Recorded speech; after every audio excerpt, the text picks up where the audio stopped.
Hey guys, this is Austin, and today I'm here with a review of the Nokia Lumia 920. With Windows Phone 8, a unique build, and one of the best smartphone cameras out there, let's take a look. Pop open the box, and inside you'll see the phone itself and a tool to eject your microSIM. Dig a little deeper, and you'll find an NFC demo tag, extremely boring safety info, a quick start guide, and a little smart setup guide.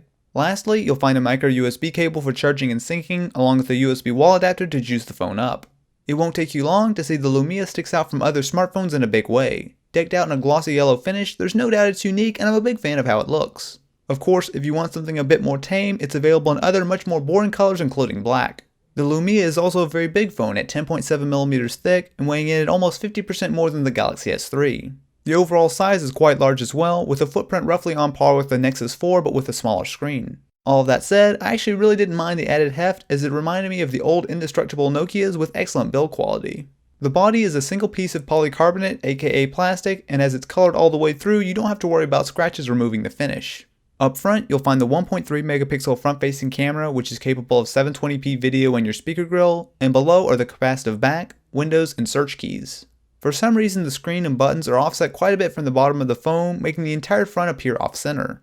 Up top is the headphone jack and micro SIM slot, and on the right side is the volume rocker, sleep button, and the dedicated camera key, which is nice to see. On bottom is your micro USB port for charging and syncing, along with a very impressive speaker. This is by far one of the loudest speakers I've heard on a phone in quite a while, delivering enough volume to fill a decently sized room with music. Finally, on back you'll see the 8.7 megapixel camera and LED flash, which I'll get into in a minute. It's also compatible with the Qi wireless charging standard, and AT&T is bundling a free wireless charger with the Lumia right now.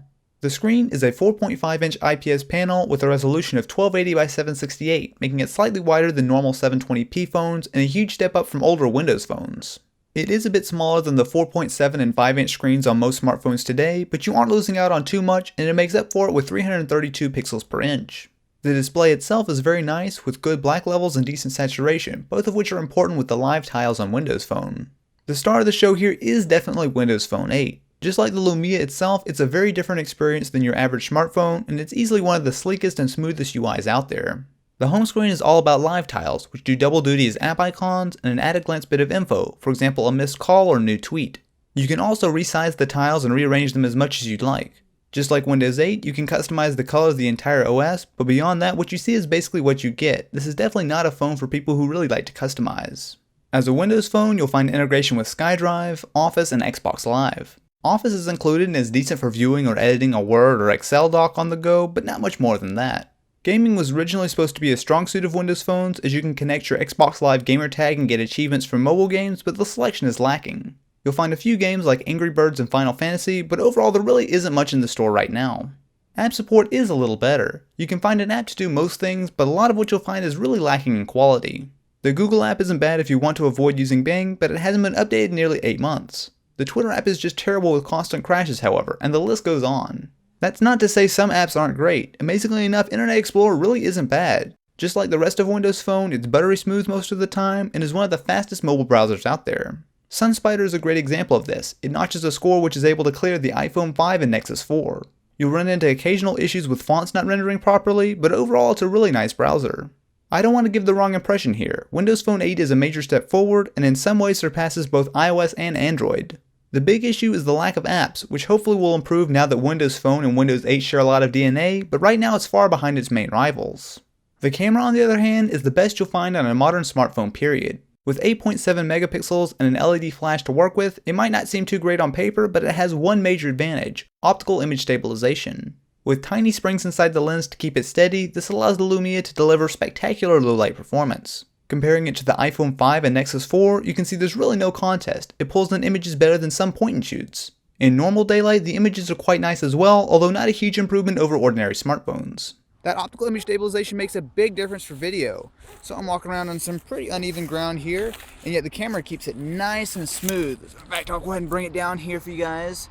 You can see that 1080p video looks really nice on the Lumia 920. Inside, you'll find the Lumia 920 is powered by a 1.5 GHz Snapdragon S4 dual-core processor and 1 GB of RAM. Windows Phone has always been fast, and this does a great job of making sure the phone stays incredibly smooth.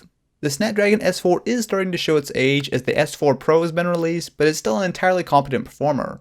Impressively, the phone includes 32 GB of storage, which is generous considering the price. Call quality is quite good on the AT&T network, and with LTE on board, if you have it in your area, you can expect impressive speeds. Unfortunately, it hasn't rolled out here yet, so I did my testing on HSPA+, which can give you reasonable speeds above 5 megabits per second. Battery life was good enough in my testing, delivering enough juice to make it through a day of moderate use thanks to the 2000 mAh battery. The Nokia Lumia 920 is easily one of the most unique phones out there, definitely in a good way. It looks and feels like nothing else, and Windows Phone 8 finally delivers modern specs including a dual-core processor and HD screen. It's incredibly smooth and the camera is stellar, but app support is severely lacking and it is a big, heavy phone. It's not going to be for everyone, but for only $99 you could do much, much worse than the Lumia 920. You can check out more reviews of high-end phones here, and if you enjoyed, be sure to hit that like button and subscribe for more. Anyway, I'll catch you guys in the next one.